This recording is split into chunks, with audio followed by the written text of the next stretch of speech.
যদি মন খুলে হাসতে চান তাহলে এই ভিডিওটা শেষ পর্যন্ত দেখে যান। একটা ছাত্র স্যারকে বলল, স্যার একটা প্রশ্ন করতে পারি? তখন স্যার বলল, হ্যাঁ কর। তখন ছাত্র বলল, স্যার আপনি একটা আস্ত হাতিকে কিভাবে ফ্রিজে রাখবেন? তখন স্যার বলল, জানি না। তখন ছাত্র বলল, খুবই সহজ স্যার, আপনি আগে ফ্রিজটা খুলবেন, তারপরে আস্তে করে সাবধানে হাতিটাকে ফ্রিজে ঢুকাবেন। স্যার আর একটা প্রশ্ন। তখন স্যার বলল, কি? তখন ছাত্র বলল, স্যার এবার বলেন তো আপনি একটা আস্ত গাধাকে কিভাবে ফ্রিজে রাখবেন? তখন স্যার বলল, খুবই সহজ, ফ্রিজটা খুলবো আর গাধাটাকে রেখে দিব। তখন ছাত্র বলল, হয় নাই স্যার, আগে আপনি হাতিটাকে বের করবেন, তারপর গাধাটাকে ভিতরে ঢুকাবেন।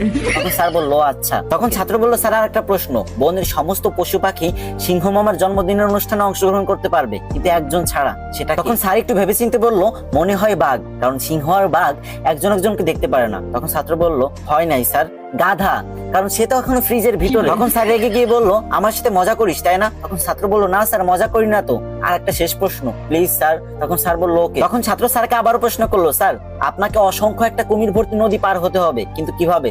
তখন স্যার বলল, এটা কোনো অবস্থাতেই সম্ভব না, তবে বড় একটা লোহার নৌকো হলে পার হওয়া যেতে পারে। তখন ছাত্র বলল, হয় নাই স্যার, আপনি খুব সহজেই সাঁতরের নদী পার হয়ে যেতে পারেন, কারণ কুমিরগুলো তো সিংহ মামার জন্মদিনে গিয়েছে।